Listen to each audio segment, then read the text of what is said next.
Olá, você que nos acompanha aqui pela TV 61, estamos começando mais um programa O Direito Achado na Rua, e hoje eu tenho a grata satisfação de receber aqui o advogado Raik Lucas. Como vai você, Raik? Tudo bem? Olá, João. Boa tarde a você, boa tarde a todos que estão chegando agora nessa transmissão. Tudo ótimo por aqui, graças a Deus. Maravilha. Eu vou tratar aqui com o Raik de um tema muito interessante. A gente titulou aqui na chamada da nossa entrevista Do Sertão a Favelas, as aproximações de Raik Lucas.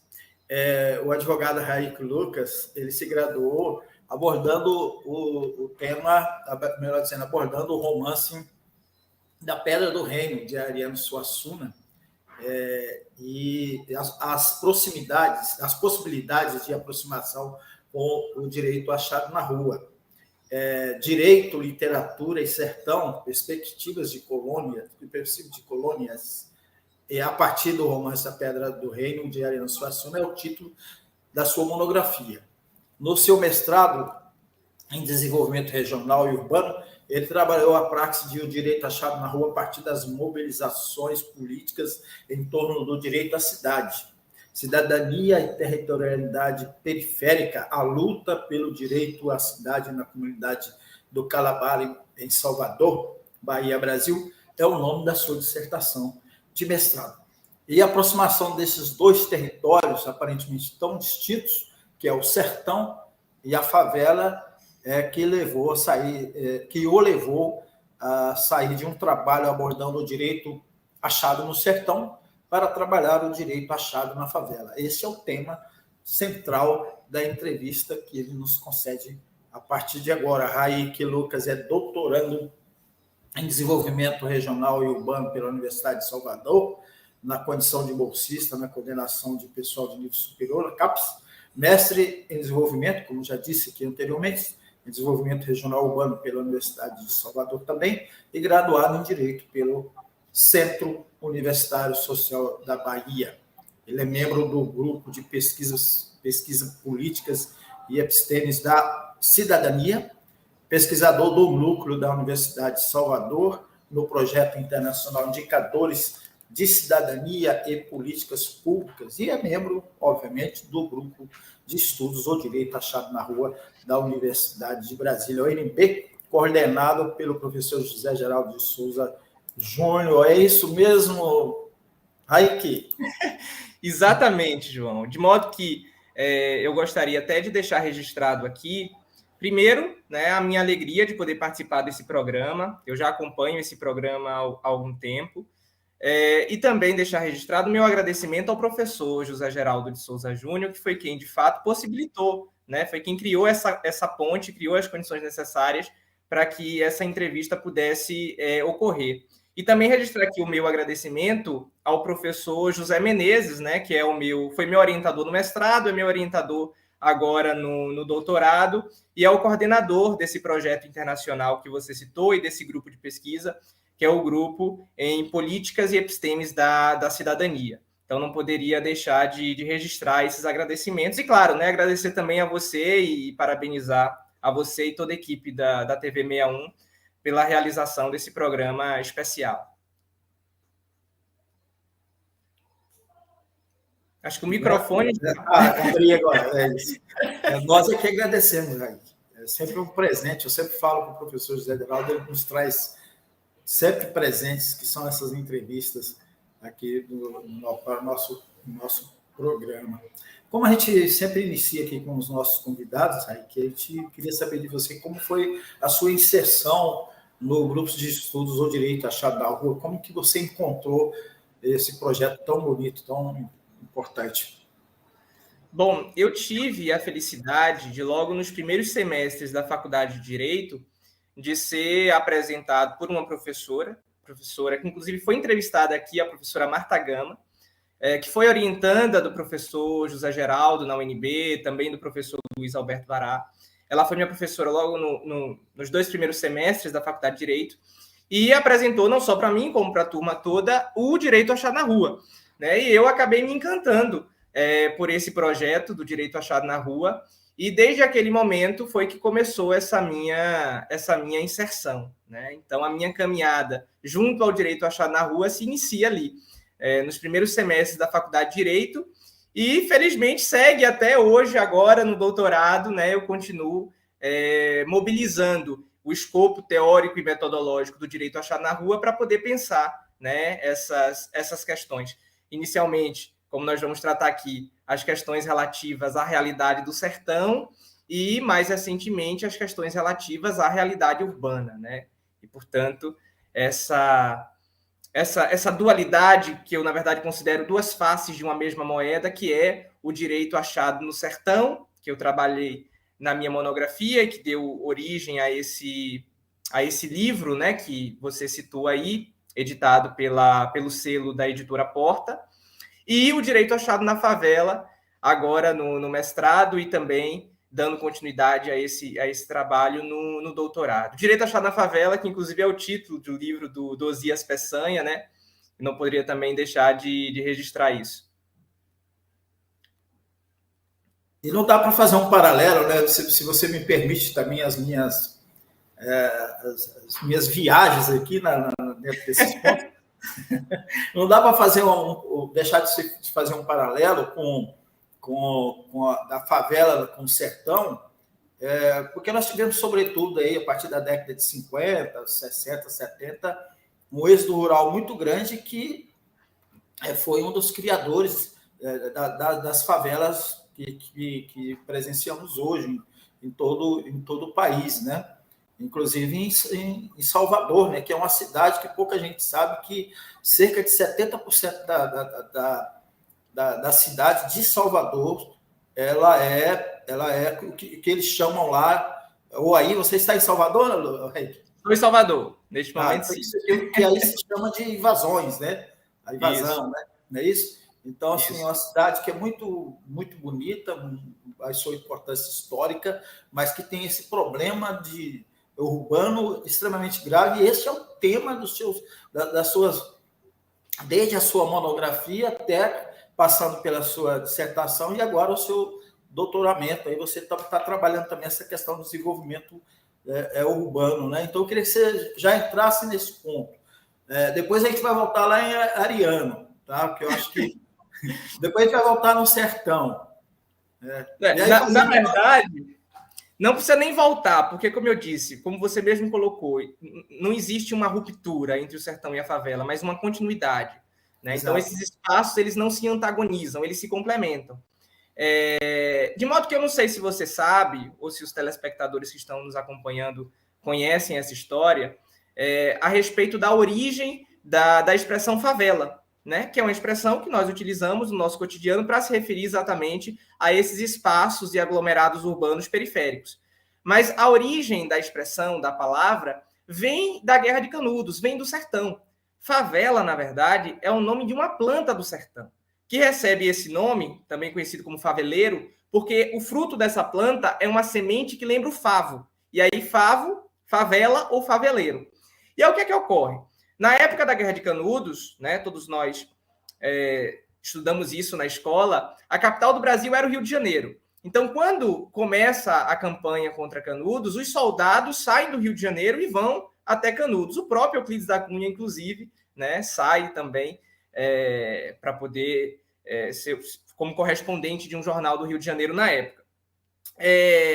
Quando os soldados chegam em Canudos, um dos pontos em que eles estabelecem a artilharia contra o arraial é um morro onde esta planta, a favela, era muito comum, era muito presente nesse morro, o assim chamado Morro da Favela. Inclusive, a planta era utilizada pelos habitantes de Canudos no curtimento do couro. Então, os soldados eles chegam lá, estabelecem esse morro como o ponto alto da artilharia, e esse morro era conhecido lá como Morro da Favela por causa da presença dessa planta.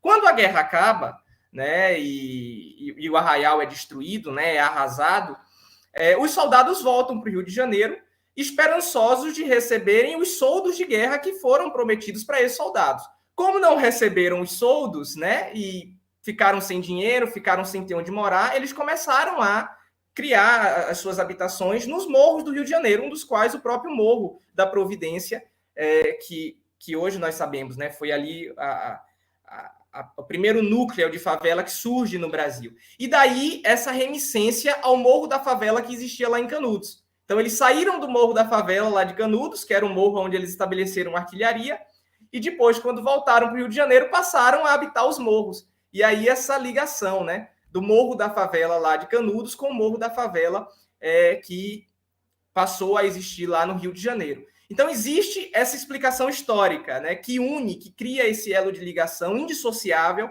entre o Arraial do Sertão, o Arraial de Canudos, e o seu correspondente urbano, que é a favela.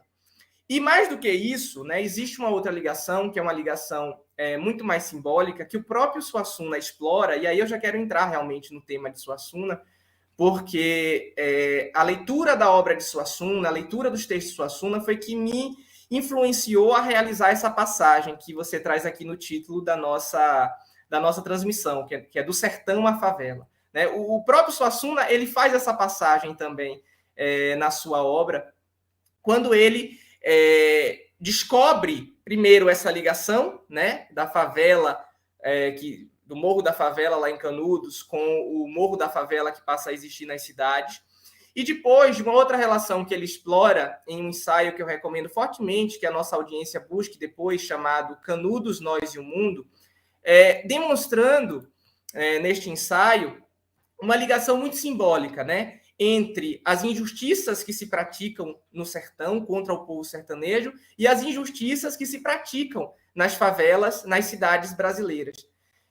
E aí ele vai partir nesse ensaio de uma distinção que ele retoma do Machado de Assis, que é uma distinção entre o Brasil real e o Brasil oficial. Né? O Brasil real seria, né, o Brasil representativo do nosso povo pobre, negro, índio, mestiço, né? Esse Brasil que a gente encontra lá no sertão, esse Brasil que a gente encontra aqui na favela. E o Brasil oficial seria a representação do Brasil dos ricos e poderosos. Né? E aí Suassuna vai dizer, como você, de certa forma, já induziu, que na Guerra de Canudos, o que houve, na verdade, foi um confronto entre esses dois Brasils, entre esses dois Brasis, na verdade. Né? O Brasil oficial, dos brancos e poderosos, contra o Brasil real, lá dos pobres habitantes de Canudos. Né? E que essa situação, né, esse episódio, ele, na verdade, é um episódio recorrente no processo histórico brasileiro.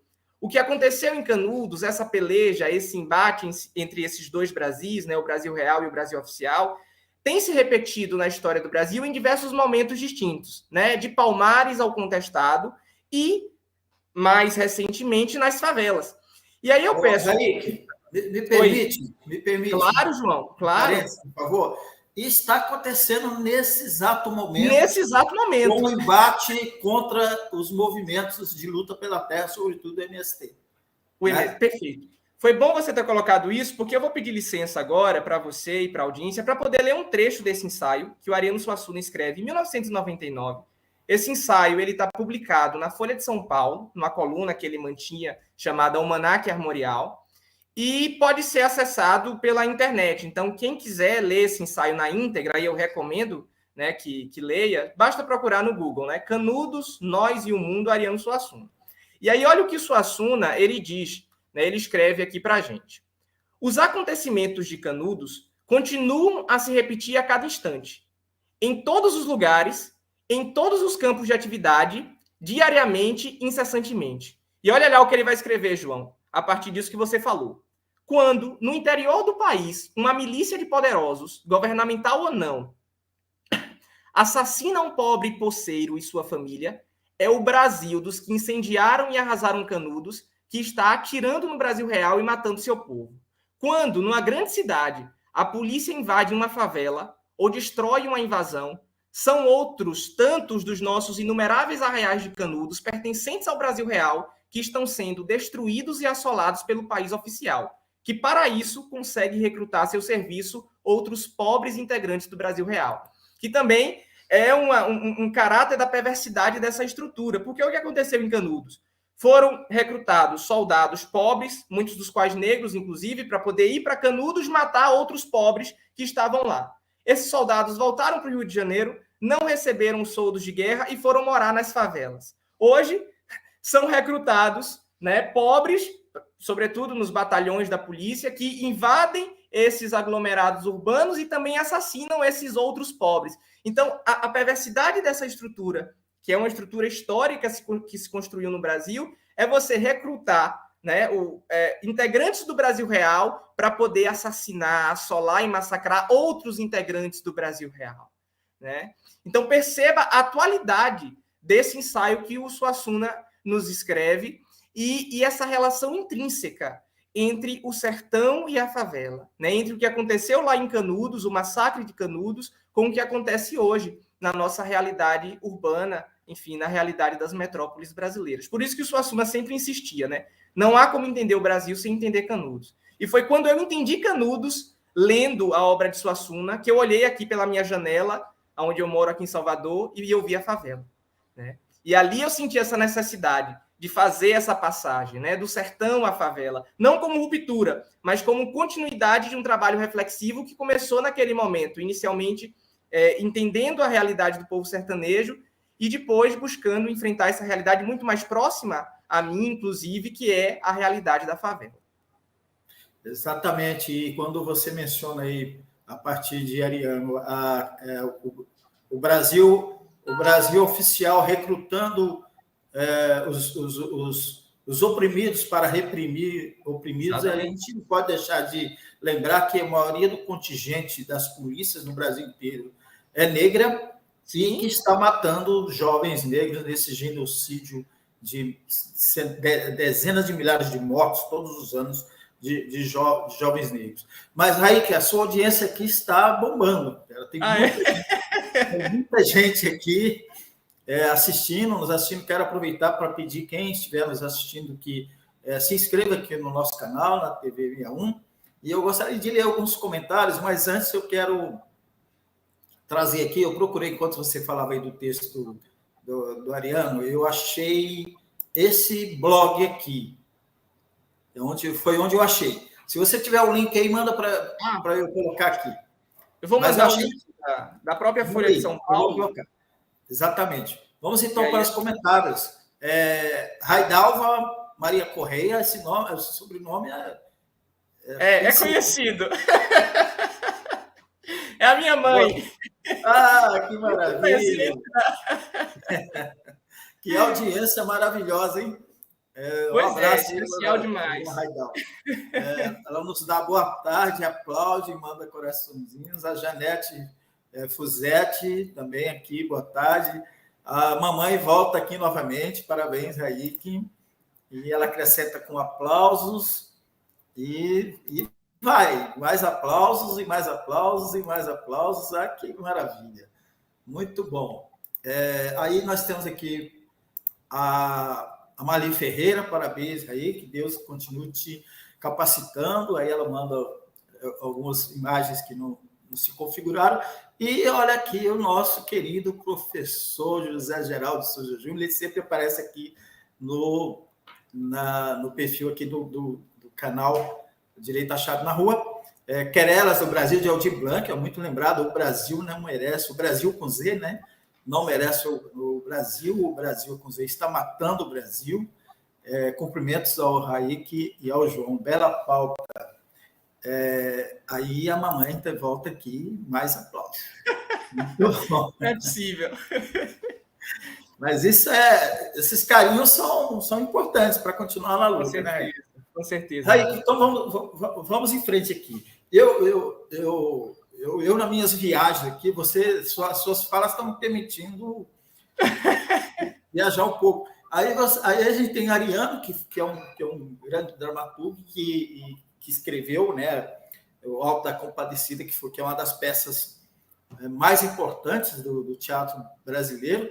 Mas você tem lá a comunidade que você trabalhou, que tem um nome de Calabar, que, aliás, foi um personagem da história brasileira. Eu estou supondo que seja esse Calabar, e que também virou peça de teatro pelas mãos do nosso grandioso Chico Buarque, né? Então não dá para ficar fazer. Você me permite minhas viagens, mas vamos voltar aqui. Como é que foi esse seu estudo nessa comunidade Calabar de Salvador? Bom, eu narro, inclusive, isso na dissertação, esse primeiro contato meu com a comunidade. e eu narro me valendo de um artifício literário que o próprio Euclides da Cunha se utilizou quando narrou a sua travessia até Canudos, né? Então, eu retomo um pouco daquela narrativa de Os Sertões para poder construir essa minha narrativa de As Favelas, se é que podemos enunciar nesses termos. O Calabar é uma comunidade aqui de Salvador que está situada, vamos dizer assim, no coração da nossa cidade, né? Não sei se você conhece Salvador, mas quem conhece Salvador sabe que... Morei um ano em Salvador. Morou um ano, perfeito. Então, você certamente conheceu a Barra, conheceu o Farol da Barra, conheceu Ondina, né, que são 2 bairros muito importantes aqui da nossa cidade. E o Calabar, ele está situado em um estreito, né, que faz fronteira com esses bairros, né, com a Barra, com a Ondina de um lado, mais acima com a Graça, que são bairros nobres aqui de Salvador. Tanto que na própria dissertação, eu digo que quando eu adentrei... Próximo da Federação? Próximo da Federação. Então, você... O Alto das Pombas... Federação, você tem Alto das Pombas, né, que é um bairro adjacente ao Calabar, e ali, logo abaixo, você tem o Calabar. Um estreito que liga, né, a Avenida Oceânica, que é aquela avenida da Orla de Ondina, com a Avenida Centenário, que é aquela avenida que dá lá no Shopping Barra, inclusive. Eu estou dizendo porque eu saí a pé da Federação e ia para Ondina, todas aquelas praias, e passava em várias comunidades, né? Então, certamente você deve ter passado pelo Calabar, certamente. Certo. Então, quando eu adentrei o território do Calabar pela primeira vez, a imagem que me veio à mente, inclusive retomando uma expressão que a professora Adriana Vieira Nogueira Lima utiliza, que é a ideia de trincheira urbana, foi exatamente isso, né? Então, Calabar pareceu para mim uma trincheira aberta no coração da cidade. Devido a essa configuração topográfica, mas também devido a esse aspecto simbólico de ser um bairro sitiado por outros bairros nobres da cidade. Então, ele está ali, né? De certa forma, tensionando aquele espaço central da cidade. Então, isso sempre me chamou a atenção no Calabar, porque ele quebra essa lógica do senso comum de que a periferia sempre é um local afastado. Em regra, né, o processo de favelização brasileiro, ele traz realmente essa configuração geográfica da periferia ocupando uma zona mais afastada do que seria o centro urbanizado. Mas existe, e Salvador é um exemplo disso, esses enclaves urbanos, como é o caso do Calabar, né, que são periferias sociais que estão geograficamente localizadas no centro da cidade. Então, ele quebra, né, essa relação imanente entre periferia social e periferia geográfica. Então, isso foi uma das coisas que me chamou a atenção. Depois, a história do bairro, e aí o nome, Calabar, né? Por que Comunidade do Calabar? Bom, o que é que acontece? Eu não encontrei na minha pesquisa nenhuma relação com o Calabar traidor e com a peça lá do Chico Buarque. Talvez isso poderia ser investigado depois com outros moradores mais velhos. Mas qual é a história que se conta lá na comunidade a respeito desse nome, né? Quando nós vivemos no Brasil o processo de escravização do povo negro, muitos negros de uma região da Nigéria chamada Kalabari foram trazidos a Salvador. Né? Então, existe até hoje essa região na Nigéria, chama Kalabari com K. E aí, contam, né, os moradores mais velhos, a história do bairro se baseia no fato de que esses negros calabares, quando chegaram a Salvador, eles montaram um quilombo nessa mesma região que está a comunidade do Calabar. Né? Então, aí também esse imaginário de resistência que persiste até os dias atuais dentro da comunidade. Então, ali teria sido o quilombo dos negros calabares, e por isso o nome Calabar. Vem exatamente aí dessa ideia do Calabari. Né? Então, a origem do nome remonta a esse período.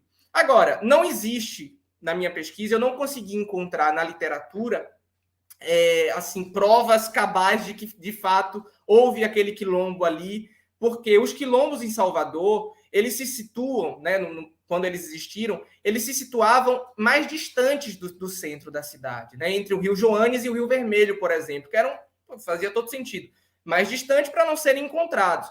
E ali a região do Calabar é uma região de muito destaque, então talvez esse quilombo não tenha existido. Só que isso, do ponto de vista do imaginário, da memória, é desimportante para a comunidade, porque o fato deles acreditarem que existe é que gera essa memória de resistência. né? E que eles se preocupam em manter até os dias atuais. Então, esse aspecto do imaginário de que ali foi um quilombo no passado e que hoje persiste como uma espécie de quilombo moderno, como uma espécie de quilombo urbano, como os próprios moradores que eu entrevistei se referiram àquele território, é algo muito mais importante para esse aspecto da luta urbana, do que buscar se de fato existiu ali ou não existiu esse quilombo, se os historiadores concordam ou discordam com isso. Enfim, isso aí é um outro aspecto que para o objeto da minha pesquisa não interessava tanto, entende? Sim, mas essa versão aí, ela é muito boa. Ela é potente e muito Potente. bonita, né? Do ponto de vista, assim, do fato deles recuperarem isso como um motor de propulsão para a resistência que eles realizam hoje lá na comunidade. Exatamente. E nem que não fosse um quilombo urbano, porque não está nessa área de resistência, mas a possibilidade de pessoas desse próprio quilombo terem se deslocado para onde está. Sim. Ou seja, requer mais estudos, mas de qualquer forma, até onde está bonito para caramba. Mas obviamente não é tão belo assim, né? Até claro. Do que eu já presenciei, as condições, né? As condições de vida desses moradores, né? A partir dessa referência da comunidade de Calabar, mas assim, do que você tem estudado, né? Porque é um problema muito, muito sério. Eu tive a oportunidade de fazer uma entrevista participar de uma entrevista com Boulos, e eu perguntei isso, né? Eu falei, e a luta pela reforma urbana? Porque é uma luta que está abandonada, né? A luta pela reforma agrária ainda está aí, ainda se resiste, há uma resistência, os movimentos de luta pela terra estão muito presentes, e os movimentos de luta também pela moradia continuam muito presentes, mas é uma reforma, parece que essa não está na pauta nacional, né? Parece que ninguém se preocupa muito com essa pauta. Mas não alongando aqui muito na minha premissa, queria que você falasse um pouco aí sobre essas condições, né? Essas condições, porque você mesmo fez esse paralelo lá do sertão, de todas as dificuldades que tem no sertão, mas que também estão ali com o povo pobre das áreas urbanas, né? Perfeito. Sem dúvida nenhuma, esse aspecto não pode ser desconsiderado. E eu, inclusive, volto à Suassuna para poder explorar esse tópico, porque, como você, né, imagino que conhece o Auto da Compadecida, a maioria das pessoas já assistiu o filme do Auto da Compadecida, e a gente ri muito com o filme, né, Suassuna. O teatro cômico de Suassuna é muito engraçado, e por causa dessa caracterização que ele faz do povo sertanejo, né, por causa desse lado cômico que ele incorpora em suas peças, ele foi muito acusado de certa forma, falsificar a realidade do sertão, sabe? De tentar embelezar o sertão. E eu discordo dessa leitura. Eu não acho que Suassuna embeleza o sertão. Ele busca, a partir daquela realidade, recuperar o que ela tem de belo, mas sem denunciar o que ela tem realmente de violência, né? De triste, dessas coisas que nós precisamos, claro, que enfrentar. Inclusive, a temática central do Auto da Compadecida é a fome. Porque quando João Grilo e Chicó criam aquelas peripécias, aquelas picardias, né? São personagens que nós conhecemos na literatura como pícaros, que remonta ao romance picaresco da Idade Medieval, eles estão fazendo aquilo ali, eles se utilizam da esperteza como uma arma na luta contra as injustiças. Então, o riso ali também é uma forma de denúncia social. Né? A esperteza é a arma do pobre sertanejo para conseguir saciar sua fome. Então, não deixa de estar presente ali, mesmo com a gente rindo, mesmo com aquelas situações engraçadíssimas, esse elemento de denúncia social. E a forma como que o riso é trazido ali dentro da peça como uma arma, né? Como uma forma de protesto, como uma forma de denúncia. E eu também fui acusado disso. Quando eu falava do Calabar, quando eu falava da favela, de tentar romantizar a situação vivida nas favelas.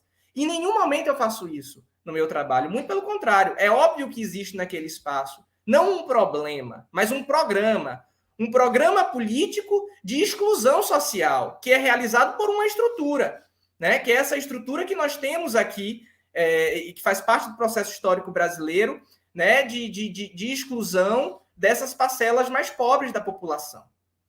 Então, existe um motor perverso, né, que faz com que essa locomotiva funcione. Por isso que, eu, em vez de utilizar problema, eu utilizo programa, porque dá a ideia de que, na verdade, é algo intencional mesmo.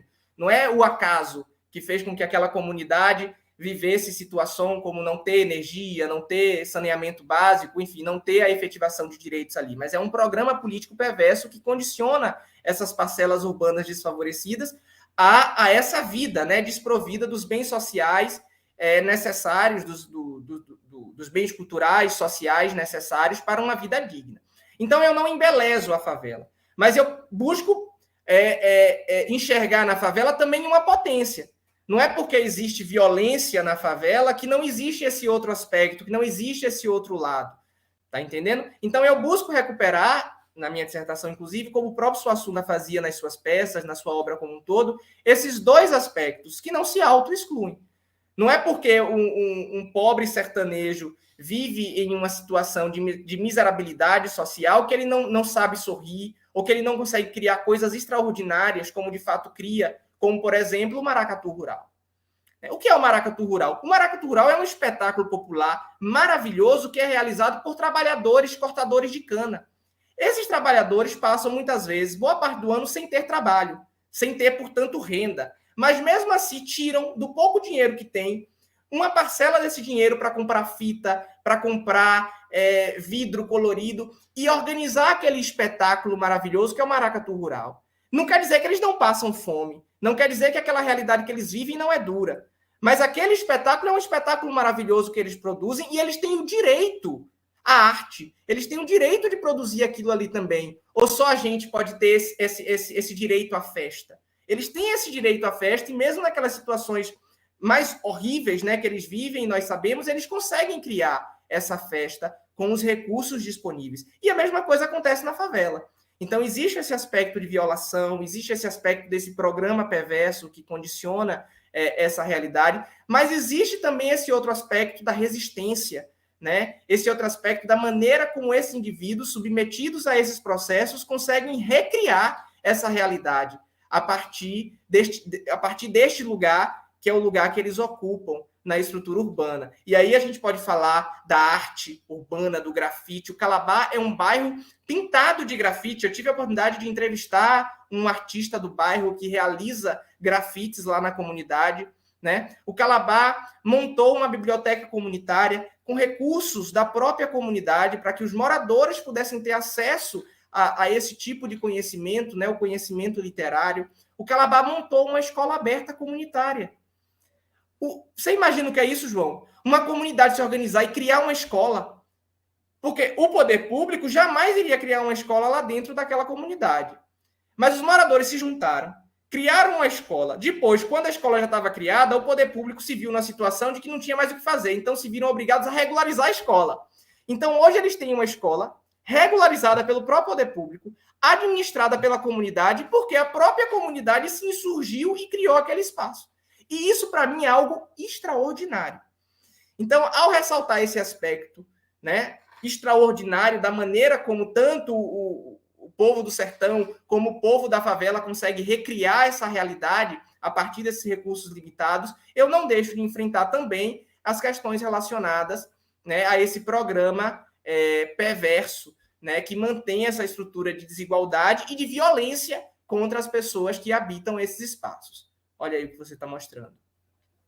Olha o microfone, João. Achei um grafite aqui lá de Calabar. Tem vários aqui, mas como eu não preparei aqui direito, pode atrapalhar a nossa entrevista. Então, mas tem vários. Quem tiver curiosidade é só ir no Google, Calabar, Salvador, grafite, tem coisas maravilhosas. Quando você mencionava aí, eu estava dando uma olhada aqui. Raik, olha, a audiência sua está explodindo aqui. Vamos aos comentários, tem muita gente aqui comentando ainda. A Marli Ferreira, nossa família se sente orgulhosa por você. É da família também? Minha tia também. Minha família, pelo jeito, está em peso aqui. Está em peso. O Walter Barreto Júnior está aqui. Walter Barreto é um colega querido do doutorado. Maravilha.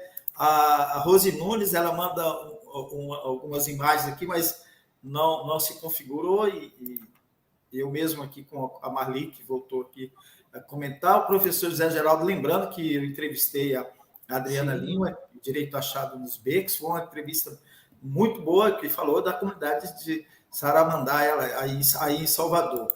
A mamãe volta aqui, dando coraçõezinhos, e o professor José Geraldo faz uma lembrança aqui muito importante. Hoje, 25 de maio, é o Dia da África. Muito bom. Railton Correia deve ser o papai, né? Pois é, dá para calcular, né, que é meu pai. Muito bom. Família bonita. O professor traz aqui também, ouvindo Raik Mileno de Zósimo, baiano não nasce, estreia. Zósimo Barro. Professor José Geraldo, sempre muito generoso. E a Marli Ferreira, Raik, seu avô, está aqui assistindo e te parabenizando. Olha que legal. Meu avô também. Muito bom. E o papai volta aqui, né? Deus continue te capacitando. Que maravilha, que coisa linda. Esses carinhos são importantes, né, Raik? Raik, com certeza. Eu estou querendo voltar um pouco lá a Ariano, porque como a gente conversou aqui nos bastidores, eu falei para você que eu estou com o romance da Pedra do Reino, assim, sabe, que fica na estante te explicando, assim, e a gente falou e você mencionou aí que tem uma edição francesa que ela é resumida, né? Aí você usou até a original é para os... A original, que é essa que você tem aí, eu até brinco no meu livro, eu digo que esse romance de Ariano é um tijolão. Ele, às vezes, também se referia assim, ao romance, porque são mais de 600 páginas, né? Só que ele produziu uma versão para a tradução francesa, que foi uma versão reduzida, que é praticamente metade desse romance que nós temos aqui publicado no Brasil, que é a versão em português. E aí ele fez questão de adicionar nessa versão francesa o seguinte, olha, a versão francesa é para os brasileiros e estrangeiros sensatos. Os insensatos como ele leem o grande. Então, quem é doido, como foi o meu caso, eu li o grande, eu não li a versão resumida francesa, não. Então, a francesa é para os sensatos. Nós que não somos sensatos temos que ler o grande mesmo. É interessante que a Ariano sempre falou, né, que ele era um doido e ele tinha essa admiração pelos loucos. Mas, assim, para a gente avançar aqui, para a gente encerrar, eu queria que você fizesse esse paralelo aí lá de Ariano. Pernambuco, né, o ambiente ali é Pernambuco, né, traz a história do pai dele também, porque tem uma questão meio autobiográfica aí nessa história dele. Mas, assim, o sertão e a favela. Um ponto que eu queria chegar, que eu havia me esquecido, mas agrega também nessa questão aí que eu estou trazendo para você, de trazer um pouco mais esse paralelo, porque, assim, é uma preocupação pessoal minha com isso, né? A reforma agrária que a gente precisa e a reforma urbana que a gente precisa, as coisas, elas estão interligadas, não tem como tirar. Mas é esse ponto que eu queria que você analisasse. Mas o outro que eu queria agregar aí, a gente está falando muito de favela, né? Mas as comunidades nos espaços urbanizados, as comunidades pobres, né, que sofrem todas as carências nos vários aspectos, né? Então, assim, eu queria que você agregasse também isso, né? Até porque os seus objetos de estudo aí, essa questão do desenvolvimento regional, temos as desigualdades regionais e também a questão urbana. Eu queria que você fizesse uma avaliação total aí, já para a gente caminhar para finalizar. Bom, né? Como é que a gente constrói essa síntese, vamos dizer assim? Você trouxe bem. Suassuna, na verdade, ele nasceu na Paraíba, né? Só que quando ele nasceu, o pai dele era governador da Paraíba, então ele nasce lá no palácio. O pai dele deixa o governo e logo depois do pai dele, quem assume o governo é o João Pessoa, né, que inclusive hoje é o nome que se dá à capital da Paraíba. E a família Pessoa, de certa forma, rivalizava com a família Suassuna, né, que é a família de Ariano. E aí, na década de 30, o que é que acontece? devido às conturbações políticas da época, da Revolução de 30, da própria situação da Paraíba naquele período, lembrando que o João Pessoa, né, foi o vice na chapa de Vargas, o pai de Ariano acaba sendo assassinado de forma totalmente injusta, né, por um parente da família de Ariano Suassuna. O pai de Ariano Suassuna acaba sendo assassinado, a princípio, a mando de alguma pessoa ligada à família de João Pessoa, porque o próprio João Pessoa, antes disso, tinha sido assassinado por um parente da família de Ariano Suassuna. Então, as pessoas acharam que quem mandou assassinar João Pessoa foi o João Suassuna. Então, pegaram e mandaram assassinar o João Suassuna, que não tinha nada a ver com isso. Então, Ariano Suassuna perde o pai dele com 3 anos de idade. E nisso, a família dele começa a ser perseguida. E nesse processo de perseguição, eles saem, né, da capital da Paraíba e começam um processo de peregrinação. Vai para Natal, depois vai se estabelecer lá em Taperoá, que é uma cidade do sertão paraibano, que é onde, inclusive, ele vai conhecer, né, esses elementos da cultura popular que ele vai buscar incorporar na obra dele. Então, existe, sim, esse elemento pessoal que está relacionado ao assassinato do pai dele, e que ele traz para a obra dele. Inclusive, no discurso de posse da Academia Brasileira de Letras, ele diz que a obra dele é uma tentativa, realmente, de fazer justiça, através da veia literária, ao que aconteceu com o pai dele. E é esse elemento que, de certa forma, me ajuda a pensar essa síntese, porque aí já nasce uma primeira questão na obra de Suassuna, que é essa questão relacionada à busca por uma justiça pessoal, relacionada ao assassinato do pai dele. Dessa justiça pessoal se associa um outro sentido de justiça, que é a justiça social, que nós, de certa forma, estamos discutindo aqui. Então, quando Suassuna trabalha essa questão da fome no Alto da Compadecida, quando ele trabalha esses personagens populares, né, de certa forma, trazendo esse elemento da denúncia social, da realidade que é vivida no sertão, quando ele traz esse episódio de Canudos e faz esse paralelo, né, entre a justiça dos poderosos e a justiça dos espoliados e oprimidos, então é esse elemento da justiça social que ele está trazendo como núcleo fundante também da sua obra. E isso é algo que permeia o seu teatro, permeia o seu romance, enfim, permeia a sua construção narrativa como um todo. E, finalmente, o último elemento que ele associa, né, a esses outros 2 sentidos de justiça que ele elabora é a justiça divina.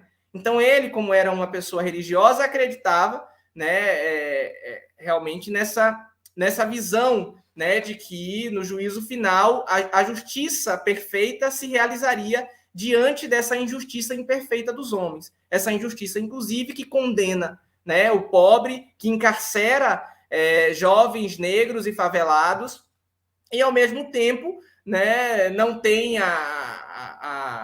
o mesmo peso da punição para os ricos e poderosos. Então, a obra de Suassuna se sustenta nessa tríplice relacionada à questão da justiça. A justiça pessoal, a justiça social e a justiça divina. E aí o professor José Geraldo colocou muito bem, né, que a justiça social é algo que está intrinsecamente ligado ao movimento, a luta por justiça social está ligada ao movimento Direito Achado na Rua, e que eu trago exatamente a partir dessa minha elaboração do direito achado no sertão. Né? É essa questão da justiça na obra de Suassuna que me permite fazer essa análise do romance.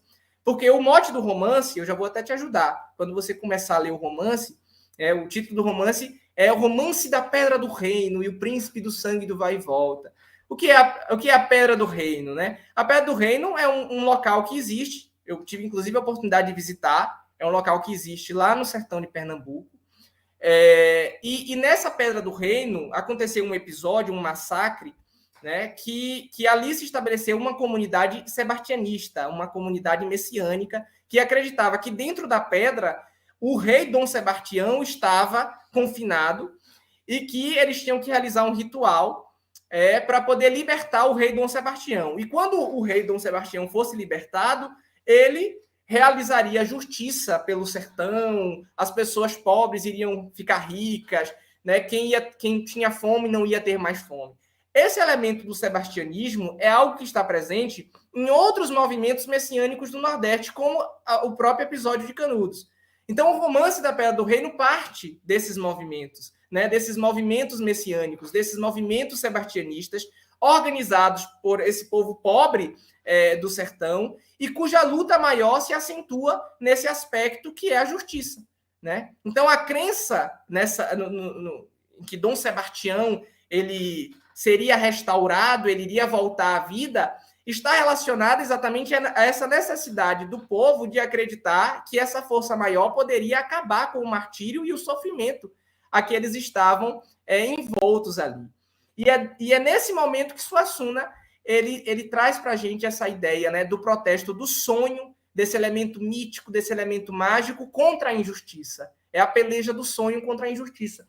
E isso está... e é isso que caracteriza a minha ideia do direito achado no sertão. Então, o que é esse direito achado no sertão? É exatamente esse direito elaborado a partir dessa visão sebastianista, dessa visão mítica, né, e ao mesmo tempo revolucionária e de resistência do povo sertanejo.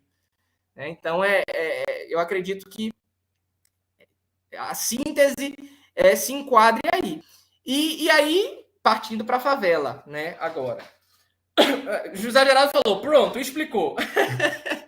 Expliquei o direito achado no sertão. Agora, o que é o direito achado da favela? Né? E aí eu volto àquele ponto inicial que nós conversamos aqui, quando eu falei da origem da expressão favela e de como que o próprio Suassuna vai entender a favela como uma continuidade do Arraial de Canudos dentro do contexto urbano. Isso porque, como eu falei para você, o pai de Suassuna ele foi assassinado e rivalizava com a família Pessoa. A família Pessoa representava a aristocracia urbana que estava emergindo na década de 30, enquanto que a família de Suassuna representava a aristocracia rural, né, o patriciado rural daquele tempo, representava os grandes fazendeiros, os grandes coronéis. Quando o pai de Ariano Suassuna foi assassinado, ele passou a culpar o urbano, culpar a cultura cosmopolita pelo assassinato do pai. Então ele dizia que o rural era bom e o urbano era ruim, porque o urbano, né, o que representava o urbano foi o que levou à morte do pai dele. Só que depois, após um exame de consciência, ele percebeu que, na verdade, a disputa entre a família Suassuna e a família Pessoa não era entre os pobres do campo e os ricos da cidade, mas entre os privilegiados do campo, os fazendeiros e coronéis, e os privilegiados da cidade. Então, os dois lados estavam errados. E com esse exame de consciência, ele também passou a perceber que o urbano não era totalmente mal, que existia um emblema dentro do contexto urbano que fazia essa ligação com o Arraial de Canudos, que era a favela. Então, a favela, na verdade, é o correspondente urbano daquele Arraial de Canudos, né? Do Arraial sertanejo. Então, esses dois emblemas é que ele passa a dizer que os dois emblemas do Brasil Real é o emblema bruto do sertão, do Arraial de Canudos, e esse emblema igualmente poderoso da favela, né? Então, o sertão e a favela são o Arraial do Sertão e a favela da cidade são os dois emblemas do Brasil Real, né? Desse Brasil que luta por justiça social, né? O próprio professor Roberto Trilha Filho dizia: justiça é justiça social. Se existe alguma concepção de justiça que não leve a essa conclusão, né, que não leve a esse desfecho, então isso não é justiça. E Suassuna, de certa forma, ele dialoga muito com essa percepção, com essa noção de justiça do professor Roberto Lira Filho. Né? E eu passo a incorporar isso no meu trabalho. Como eu tinha trabalhado na graduação com o sertão, aí eu faço essa passagem para poder trabalhar também a favela. Né? E aí sim consegui unir esses dois emblemas em um só. Né? Consegui unir o emblema do sertão com esse emblema urbano da favela. E se você me permite, né, aí do ponto de vista do marxismo, né, é a classe operária e o campesinato juntos, né? Sim, exatamente. E, inclusive, foi até bom você ter citado isso, né, da classe operária e do campesinato juntos, porque na minha dissertação eu trago um verso do Patativa do Assaré, né, em que ele faz exatamente essa relação entre o operário, né, e o camponês. E eu gostaria, né, de ler esse versinho aqui, até para a gente já partir para a conclusão. Por favor. Do programa. Maravilha. Para você ver que você vai criando as coisas aí na sua cabeça, João, e eu vou conseguindo encontrar como isso dialoga perfeitamente com a leitura que eu faço, né, no meu trabalho. Então, o Patativa do Assaré tem esse verso que eu acho genial, que é o seguinte: vão no mesmo itinerário, sofrendo a mesma opressão, nas cidades o operário e o camponês no sertão. Embora um do outro ausente, o que um sente, o outro sente. Se queimam na mesma brasa e vivem na mesma guerra, os agregados sem terra e os operários sem casa. Olha só, João, que verso poderoso. Poderosíssimo. Só poderia ser do Assaré. Muito bom. Gente, pedir para vocês aí se inscrever aqui no nosso canal, acionar o sininho, dar o joinha e compartilhar essa entrevista maravilhosa aqui com o Raik Lucas, esse tema sensacional. E eu quero ler aqui para a gente já ir finalizando mais alguns comentários.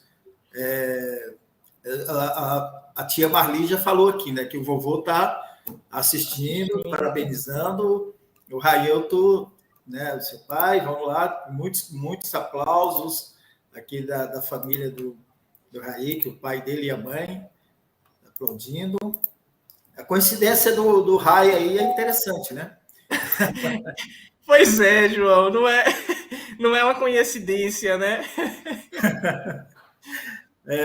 Aí o professor Geraldo faz aquela pergunta que você já estava emendando na resposta, que ele depois disse que você explicou. E o pai aqui também volta. A tia Marli assistiu você. É muito bom e gratificante todo esse conhecimento. Você sempre foi e é dedicado em tudo que faz. Aplaude aqui, mas aplausos da mamãe e aplausos da titia. E finalizando aqui, coraçãozinho da mamãe. Muito bom aqui, uma demonstrações de carinho da sua família, maravilhoso tudo isso. Vou deixar aí para suas considerações finais, Raik, que você agregue algo aí que eu não perguntei e que talvez você considere que seja muito importante, né? E que você considere que seja muito importante. Fique à vontade para falar e depois de se despedir aqui do nosso público. Perfeito, João. Bom, na verdade, eu gostaria mais uma vez de agradecer a oportunidade. Foi uma alegria imensa para mim poder participar do programa, poder falar um pouco dos trabalhos, né, que eu desenvolvi e continuo desenvolvendo, poder falar um pouco do sertão, poder falar um pouco da favela, do Calabar, que foi essa comunidade que me acolheu, esse território de resistência que existe e persiste aqui em Salvador, né, e que, de certa forma, reflete uma realidade que é muito comum nas metrópoles brasileiras, né? O James Honston trabalha essa ideia de cidadania insurgente, né? A cidadania insurgente é característica, né, das favelas brasileiras e é característica do próprio processo histórico brasileiro, como eu fui elaborando aqui aos poucos, demonstrando, né, essa relação entre o que aconteceu lá na Guerra de Canudos e o que acontece, né, hoje, né, e antes, e que faz parte realmente desse processo de expoliação, né, dessas parcelas desfavorecidas.